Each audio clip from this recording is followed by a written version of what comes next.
maybe wonder if overdriving the ultimate may have been a little bit better. All right, let's kick the draft off for game number 3. Man, we got a series on our hands. G2 Esports up against Fnatic. Only one can move forward to day 2 here in week 3.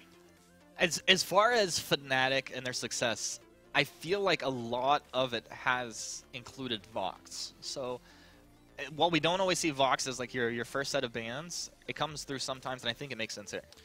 And Tetno, he had only played 2 heroes as of last week, if I recall. It was like Vox and Kestrel or something like that. And the Ringo, I think he's played the Ringo. Oh, maybe it was Ringo and Vox, not Kestrel. No, it was something along those lines. Yeah. But Fnatic going to take the Fortress off the board. I really feel like the Fortress was another issue for Fnatic in that last game. Having it coming out of the jungle, it takes so long to actually get significant damage. They like Lance. I get it, but the Adagio, like they were pairing Adagio with Lance, Adagio with the Kroll, Adagio with the Glaive, and it looks so good. But Adagio was the key in all of those compositions, so it's pretty crazy that they let it through. I mean, you gotta assume that they have some kind of pairing with the Lance that they find just as potent. They should know though, like they might not get Lyra if Adagio is picked up by Fnatic and vice versa, because there's another round of bans coming. Yep. Well, for Fnatic, I feel like. I mean, could this be a Grumpjaw game? Are they setting up for a Grumpjaw? With the Lance? But this is very smart. I'm actually kind of surprised that Fnatic banned away the Adagio here, because they could have given themselves a potential opportunity to get both Lyra and Adagio by banning out something else. Yeah, that's true. But they just probably don't want to give that to Tetno. That's what, you know, that kind of signifies. He hasn't played a lot of the Adagio from what I recall. Fnatic, they got their second pick coming up here. Lots of options. Were you saying, to clarify, Bacon, that you thought Grumpjaw might work for G2 in this game? I said Grumpjaw. I think Dark Potato was one of the players that was talking about Grumpjaw being a little underrated. We saw them play it last week, although it failed into a Lyra. That was in the highlight video. Yeah. Because, I mean, he jumped forward with his old bright board go down, and you're just completely shut down. So maybe they've learned from that. But as far as, like, you see Fortress banned out, the Lyra Adagio are not available. They have the Lance, which they tend to play out of the jungle. So we're starting to run out of options here. I mean, Ringo's still up. I'm actually kind of surprised that Fnatic is even spending so long thinking about this one, because it feels like a very obvious Ringo pickup. But maybe they're just trying to get something for their jungle instead, with the Glaive and the Lance already being taken off the board. I mean, what else could GT be picking up that would dissuade Fnatic from going for that Ringo? I mean, perhaps Kroll, or maybe the Taka. Because they could still put Captain Lance into their comp here. Well, Fnatic, they're going to grab this Kestrel. It was banned away from them previous games. So, obviously, we talked about Palmatoro on the Kestrel. Has been very strong thus far. Very strong. Historically, Tetno has been a good Kestrel player, too. And I know we don't necessarily like it as much here up on the desk. But Weapon Kestrel could be an option out of the lane, too. It could be if they don't want to go to day 2. All right, well, G2... They got 2 picks here. Lots of bonus time to work with. They can really think about what they want to lock in against this Kestrel. I want us to do the same thing up here. What makes sense for G2 to lock in as their final 2 picks? Assuming that this is going to be another jungle Lance, which, I mean, Dark Potato he had so much success on it in game number 2. I feel like they're going to pick it up in the jungle again. For the lane, I would actually really like to see something like... I'd like to see Gwen. I really want to see Scarf. Scarf into the Kestrel, it could be an interesting pickup. The Gwen, sort of, is that because of a visibility thing? You know, what's the rationale there? It's both. I think they would benefit from the mobility of the Gwen, but also the visibility. But, you know, we went to sleep on who was actually playing, because this is G2, and this is Underwear. That's true. And he is definitely a very, very strong Baron player. They have also picked up the Arden Lance as a combo in the jungle. Very, very potent. Well, we might see, though, Jackson is... Dark Potato, he went different builds. We mentioned this earlier. Tension Bow into the Aftershock, and it's a very utility, clearing, space-creating type of build that works great with the Baron. And also with the Arden, right? Because early pressure when you get the Tension Bow, unless, I mean, if you have enough gold to buy Starblade, you might as well. But if he has a normal game on like game 2 and he goes for the Tension Bow, Arden is going to accelerate him in. He's going to get the poke down. It's going to be super difficult to deal with. I wouldn't expect him to be there, though. Yeah. I don't think he's gonna have quite the same level of game, but Koshka coming out. Fnatic have been watching North America a little bit last week, I guess. This is a rough comp for Koshka though. Like it's not really a composition that enables the Koshka like we normally see North America pick up. This is one of the few comps that can deal with Koshka early. Yeah. And This you is know, risky. when we're looking at late game too, obviously Lance is gonna have some crowd control there, but Hunter can even overdrive his B and just jump jet away from things like the Yummy Cat and Frenzy. So, given everything that we've seen, Fnatic, they're taking inspiration from elsewhere perhaps. Does seem like potentially it's going to be the weapon Kestrel in the lane. Do we like their comp overall, or do we think maybe they're overreaching? I don't like their comp. I was trying to think of a way that maybe I could kind of like. I don't like it. I don't like what they've drafted here either. Normally, I really like Fnatic's drafts the last couple of weeks, but I feel like this one they definitely kind of thought a little too far outside the box. Maybe. Say that you trade like halfway evenly between the Kestrel and the Baron. Okay, you get into the mid-late game situation if it gets there, and Kestrel, it's going to take 4, 5, 6 shots if she's like ramped up with an infusion to take Baron down. All it's going to take is a flare and like 2 or 3 attacks to take the Kestrel out. She's much squishier, she's not as mobile, and the damage output isn't the same. That's why I don't like it. Koshka, I believe, is no wins. 0 for 1 in Europe thus far. Yeah, this is an important game for her. Probably going to be 0 for 2. Maybe Koshka's just not a good pick, team. I don't know. I don't know all the evidence. All right, so just to sort of solidify your predictions here, are you both saying G2 is going to take this and move forward to day 2? Yes. I think the only way G2 loses is if they just completely forget how to play Vainglory. I've been wrong for both of these games for this series, but I think this one's, third time's a charm, G2. All right, let's get on to Halcyon Fold. Ladies and gentlemen, for game number 3 of Fnatic versus G2, who's moving forward to day 2? Let's find out with Jaws and Jingyi. Third time's the charm, Tasty. We'll have to wait and see if you are correct or if you're going to be wrong again. We'll have to wait and see. But G2 and Fnatic right now, one apiece, and seeing a Kestrel and quite a different composition coming out from Fnatic right now. It's very different.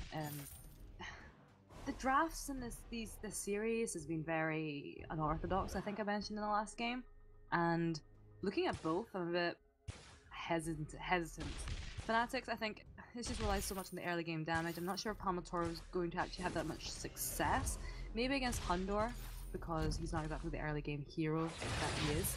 So if they're able to get onto Hundor every single time, I'm not sure if that's going to happen. I'm going to agree with the desk. Well, predictions are with G2 then. Well, we'll have to wait and see if Fnatic can prove you guys wrong, because, you know, like they said, Palmatoro, this is going to be quite an important game for the Koshka at least. It being a 0-1 right now in EU. But we've seen Baron a couple of times, and it does look like with most teams, G2 are going to have to pile a lot of resources into it to make sure it actually gets going. And I can imagine if they do that, Tenno, JJ, and Palmatoro aren't really going to stand a chance. They're really not. The only thing I see is Netolette with just early game Lyra has an incredible amount of harass, and I can see him actually doing quite a good job against Hundor so far. They're pushing them back. Actually, we've seen the same coming up from Tenno JJ as well. So if we're able to get these advantages being picked up, then that's actually this could be very similar to the first game. Now, the only problem is every time we've seen a Baron being picked up in Europe so far, what's been happening is that Baron's always just a little bit too aggressive, just trying to pick up these kills. He can't pick up those kills this early on. It just puts you out of position and you just get focused on. Especially with the Koshka there and that Lyra combination, you don't want that happening. Oh no, you do not. With Koshka being so early game centric as well. Nice Githium there from Dark Potato. Does stun up Palmatoro and Netolette. They're going to have to back off, though. But I wonder if we're going to see a little bit more aggression now from Palmatoro, because he's been fairly passive, even in the first game when they did have a massive lead in the start of it. But this Koshka pick really does scream, you know, you have to be aggressive early. You have to be able to kind of counter jungle Dark Potato to get him behind. We'll see if he's going to do that now. That's kind of happening. We want...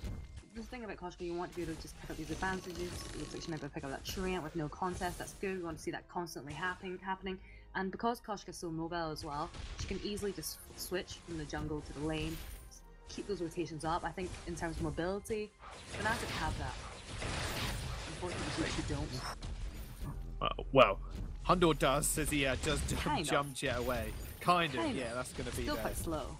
Yeah. It's a very slow jump, like you've got the slow squat down and you shoot off. Whereas Koshka is he going to be able to... Yeah, exactly. Is he going to be able to jump away from a very fast kitty cat? That's the question. I don't think so. I don't think so. So we'll have to see. So far, they're doing well. TechnoJJ is massively out farming Hundor though, 33 to Hundor's 20, and that is just because Kestrel, with those glimmer shots, we've been seeing her doing applying a lot of pressure with that Lyra in the lane as well all the time. You've got the extra sustain, doesn't have to go home as much, which makes things so much easier. G2, they're in position for a gank, but there's no ganks to be found because there's no one in lane. Well, Tenno just arrived, but he's going to be in the brush until he appears now. There's a lot of CC obviously on Dark Potato. He's going to have to be careful. Does get rooted. Githyan Wall might want to come out as well. They're going to jump straight on him. Almost goes down to a rocket of Hundor, but Palmatoro is going to be up here as well. He is going to be able to trade up a little bit of damage, but TechnoJJ needs to be a little bit more careful there with none of his teammates around. Good save from Techno. Well, it was a good save from NetToilette to save TechnoJJ there, who did get caught out. That was a very nice bright bulwark being thrown down there, just allowing TechnoJJ to disengage. The one thing that I do want to say about Fnatic is that they're such a squishy composition. Like, all three members... Oh, I don't know. See ya. See ya. They do a lot of damage though. That's apparent. It's very apparent, and that's the power of Fnatic right now. They've got a lot of early game pressure. They're doing really well. Look how fast that turret going in. Dark Potatoes misses. Yep, that turret inching ever closer to death. Dark Potato, yeah, not being too much of an influence in this game. No early kills for you, my friend.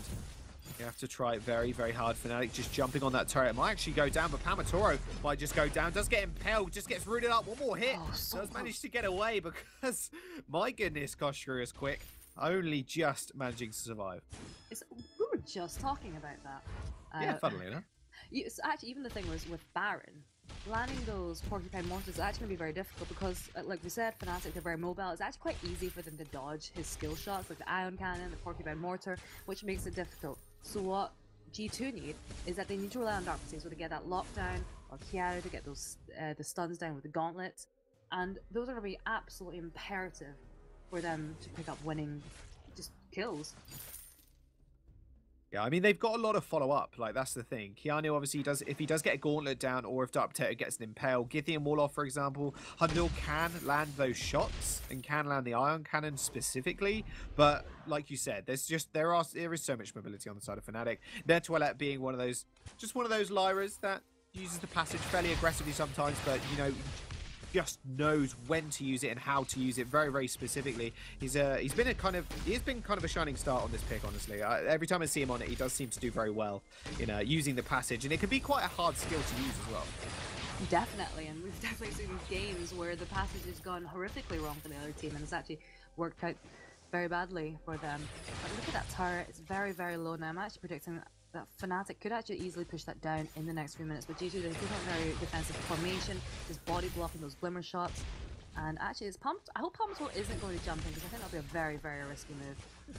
It is indeed. Dark Potato takes a little bit of harass though, but you can see TechnoJJ stepping up into glimmer shot range and just AoEing it down basically with those glimmer shots. It's quite frustrating, I can imagine. You can just see him there almost taking it out quite easily. And yep, they're just going to back off, and it actually does look like they're going to surrender this turret completely. Yeah. Fnatic and take the first one off the board.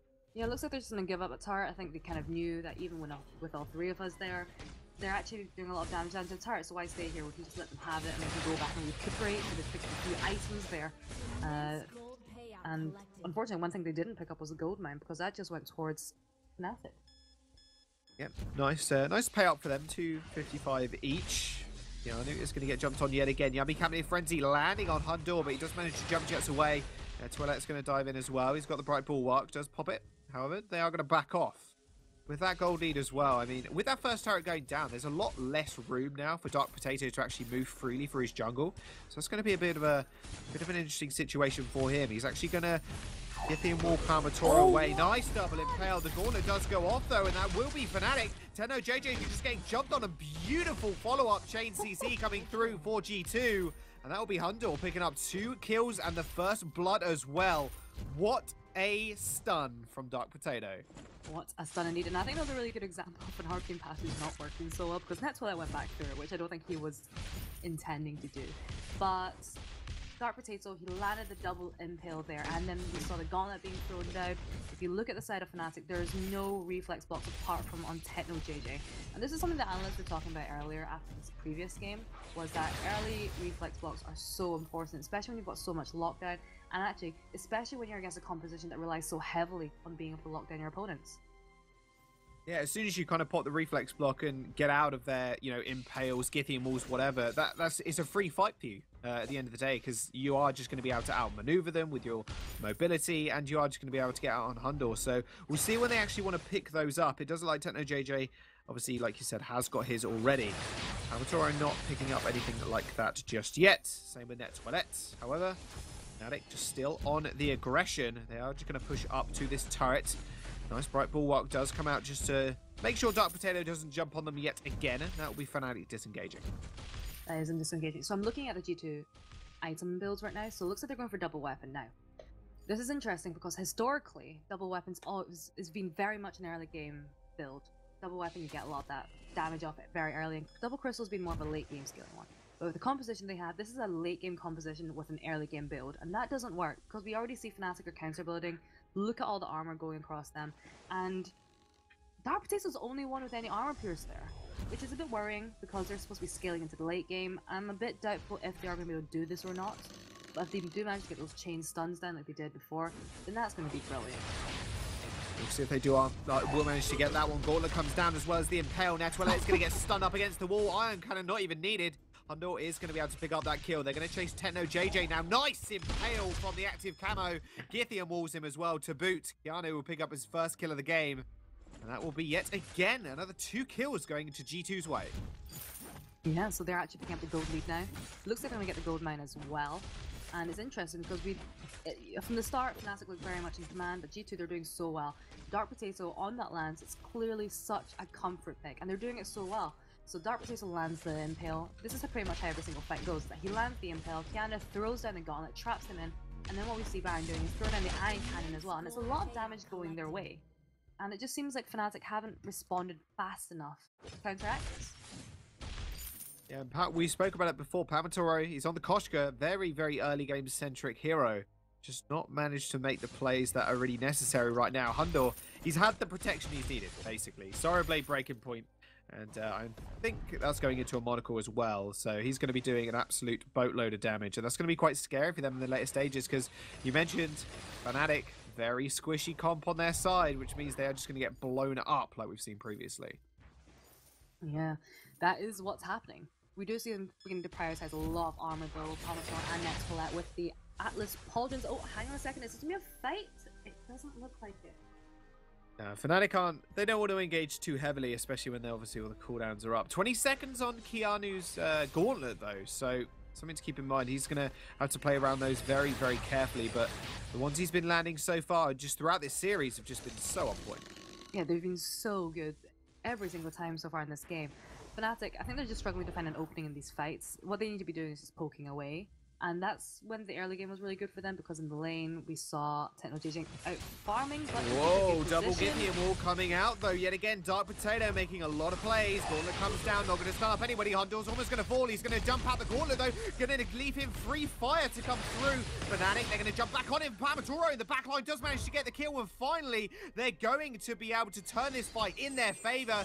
Yummy Candy Frenzy on top of Dark Potato. Does Githian wall him out of the way though? Crystal Miner is going to be able to help him straight up the kill, but Ace comes through for Fnatic. And this looks like the first breakthrough for them in this game. I don't think they might not be able to get that second turret there, but they could go for the gold mine. Maybe get some damage done onto that turret though. I don't know if they can do it before Hundor gets back. But that fight, it just went on a little bit too long there for G2. G2 want to be able to burst them down, catch them out every single time. It's not really happening so far, and I think that's what happened, was that Netsolette was able to sustain them, keep them alive for so long. The mobility, once you lock them down once, you have a few seconds before you can do it again, and Fnatic has to. Yeah, they did. Palmatoro just stayed alive, and I think that was the important thing. He then jumped out of vision, then jumped on Hundor again. He exploded, and then they would easily be able to turn it around. Hundor, his positioning though was really good. I mean, outside the gauntlet, just made sure Fnatic couldn't reach him, but it went Fnatic's way this time with the ace. Now just going to jump straight onto Hundor yet again. Nice Githian wall coming through for Dark Potato, though. Keanu is going to go really low. Iron Cannon coming down as well, just to dissuade Fnatic. They're going to get spotted out by that flare. They are still very, very healthy. Obviously, with that Lyra, War Treads have been popped. Impale gun through. It hits two people. Netwellite is on the wrong side. Palmatoro is going to get taken out by a stray rocket. Hondor is going to jump forward. He hasn't got a care in the world at this point. He's going to chase Netwellite until the end of time, it seems. Another jump forward. Netwellite is going to bite the dust surely soon. Dark Potato with the double impale doesn't quite land, but I don't think it's going to be needed. Techno JJ is going to go down as well. Ace comes through for G2, and yet again they're playing on top. Dark Potato is my favorite potato. I've got to say, if we did MVPs, he would be mine for this game. Absolutely. The Githian walls every single time, just hitting them into a wall.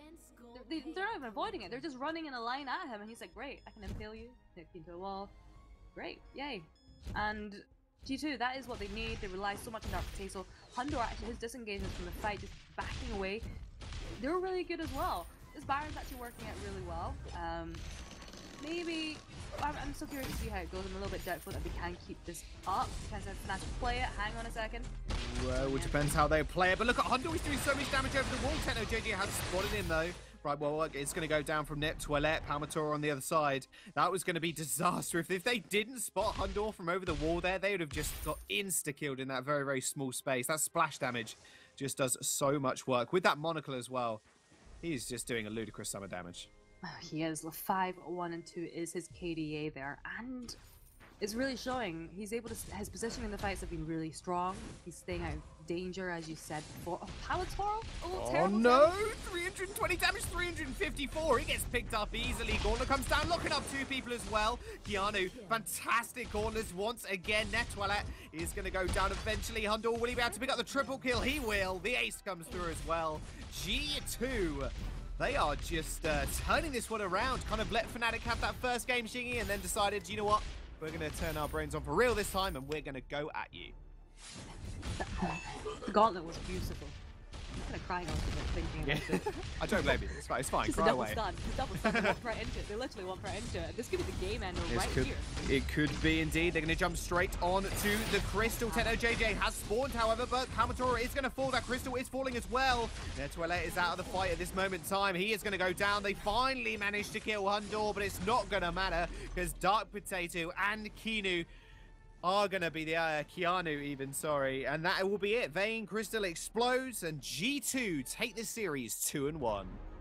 Very quick game. Maybe it wasn't as dominant game as the previous games have been, but G2 actually, once we got past the first about 7-8 minutes, they just completely took control of the game and just went with it. And the synergy of the composition worked really well. The synergy of the team members worked really well. They just kept playing this tactic over and over again. Fnatic just didn't really adapt to it that much. They only had one winning team fight, I guess. G2, what they did was just rely on Dark Potato with the front lines, get the stuns down, the gauntlet, and then Hundor is just happily just firing away in the background. Every time Palmatoro jumped in, he just got focused down so badly. Yeah, there wasn't really much more engage apart from Palmatoro. Obviously, Netwellite was trying to kind of engage there. Didn't use the passive maybe as aggressively as he could have done. And Techno JJ was, it just seemed like he was just too scared to like walk up to it because they know Dark Potato's there with the Githian walls. He's got the impales as well. And not to mention, Keanu's gauntlets were so incredible in this game. It's very hard to actually pick out like a true standout player because they all did absolutely a fantastic job. And G2 looking so strong right now. Seed number 2, they were favourites coming into this one, but Fnatic gave them a run for their money in that first game. But you know what I think we should do? I think we should jump straight over to the desk as they need to break this down a little bit further because Hundor, that guy popped off. Tough indeed, Jaws. Man, what a score. He went 10-2-3 in 16 minutes on Baron. That's I mean, we talk about Baron coming online at 11 minutes. He was already well into a kill streak at that point. Well, you play against a weapon Kestrel.